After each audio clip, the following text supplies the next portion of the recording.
the Church of Satan, which at that time was in San Francisco. I became a member, a first degree member. And then later on, I went through some exams and studies, and I became a warlock, which was a second degree member of the Church of Satan. And at this also, I should say this because this is critical. This Eli guy, the Grand Druid down in Arkansas, he gave us 2 words of advice. First of all, he said, if you really want to understand Luciferian energy, you need to join the Freemasonic order. Mm. And he himself was a 33rd degree Mason. He showed me his little certificate he got. He also told me that if you ever felt like we were in deep spiritual trouble, that I should join the Mormon church, because it was a church that had been started by witches, for witches, that we could hang out in and pretend to be nice. The image of the Mormon church. They're straight, nice, wonderful, all-American people with happy families and white picket fences and, all of that. But secretly, they believe almost the same doctrines that witches believe. And we can get into that if you want. But anyhow, so he gave us that advice. And again, this was in the early 70s.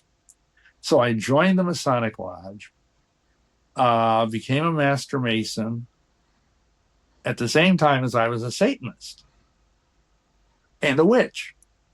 And only our inner circle of the witches that we by this time, we've initiated over 100 witches.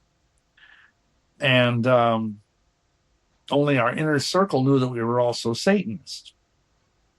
And we were continuing in this, and I finally figured out that there was a deeper level of Satanism.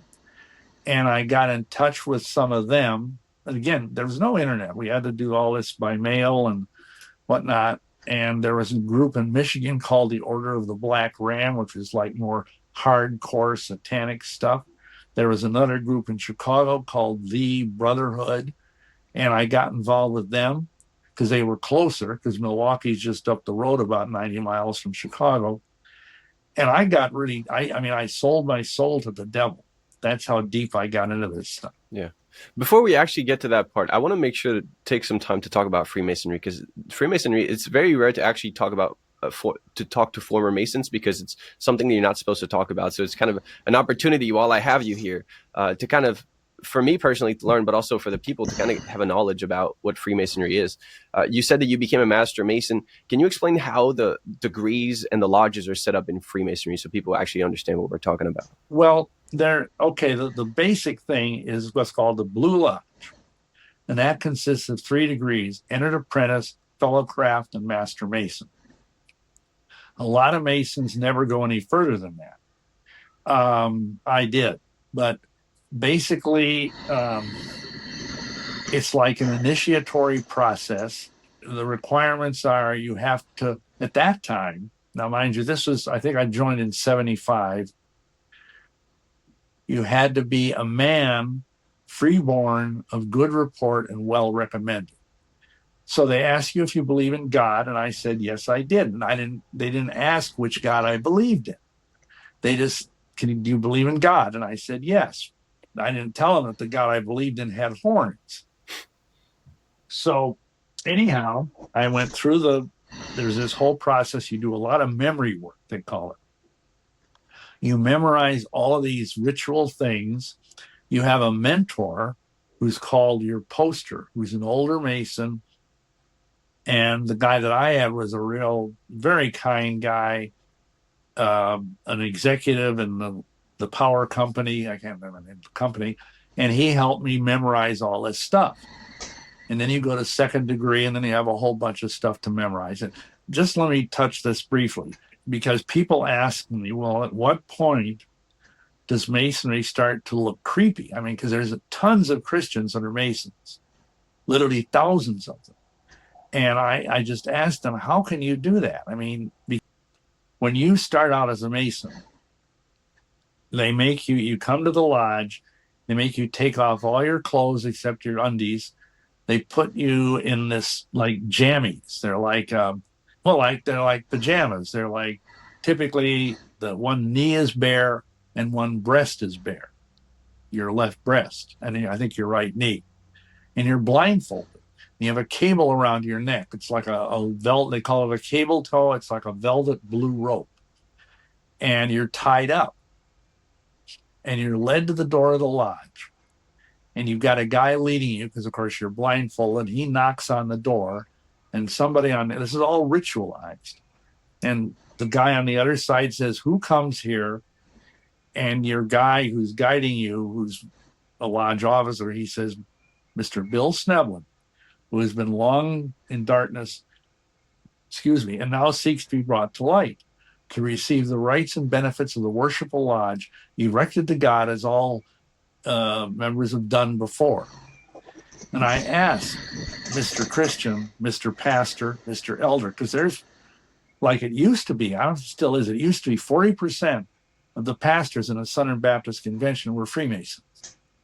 And how can you say that you're in darkness when you have Jesus in your heart? You see what I'm saying? Yeah. And then, that's not it. You go into the lodge, you're led around, like they call it circumambulation. You walk around the lodge.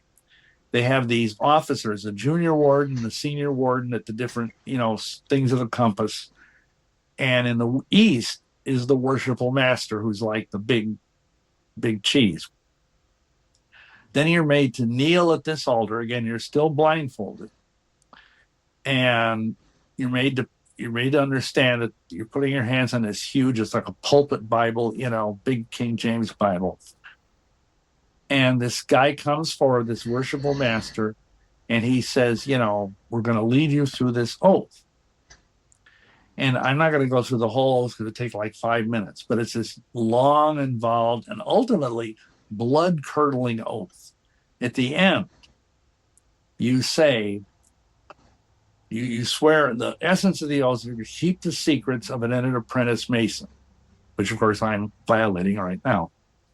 And then at the end, you swear that if I should ever reveal the secrets of an entered apprentice Mason, that I swear that I will have my throat cut across, my tongue torn out by the roots, and buried in the sands of the sea, where the tide ebbs and flows twice in 24 hours, should I ever knowingly violate this, my entered apprentice obligation. So help me God, and keep me steadfast to the due performance of the same. Now, if you were a Christian pastor or whatever, wouldn't that kind of raise the hair on the back of your neck? Yeah, I think it was raised the head on the back of the necks of pretty much most people just to hear that. Yeah. And then at that point, the worshipful master says, "My brother, in your current situation, what do you most desire?" And then the guy that's with you, that he's a senior warden, says, "Light," whispers it in your ear. And I say, "Light." And then they remove the blindfold. And you see before you this big open Bible with a square and compass on it. And those represent the three great lights of Masonry: the Bible, the square, and the compass. And then they are revealed by the three lesser lights of Masonry, which are three burning tapers that are adjacent to the altar. Now, that's the most mild initiation. From there on, they get more and more creepy.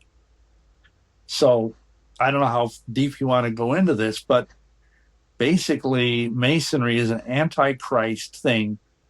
It claims it's not religious, but it is. They play around with it because they say, "Oh, well, we're just religious, but we're not a religion." Because if they were a religion, then if you were already a Christian, you shouldn't join another religion. Most Christians would say that. Like, if you're a Christian, you wouldn't become a Buddhist. Right. Well, Masonry is a religion. I mean, it has all the qualities. This is what I tell people.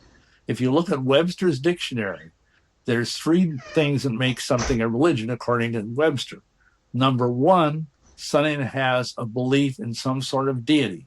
Masonry has that. Number two, that belief is expressed in some sort of ritual. And Masonry is full of ritual. I mean, that's pretty much all it is. And then the third I didn't know it quality got is this it deep. has a system of some sort of ethics or morality, and Masonry has that. It's weird. So Masonry is a religion, and it's an antichrist religion. And the problem is that basically, if you drill down into this deep enough and read the books that are written by people like Albert Pike, like Albert Mackey. These are two, or Arthur Edward Waite. These are three prominent scholars of 19th century, early 20th century Masonry. And all of them were occultists. Arthur Edward Waite, he wrote a book on black magic and pacts, how to sell your soul to the devil. And in my book, shameless plug, this is an older edition. This is the first edition. It looks different now. But in my book, I document how almost every single leading occult person of the late 19th and early 20th century was a Freemason. They just go together like, love and marriage. If people want to go look at these books, We're gonna end that right there.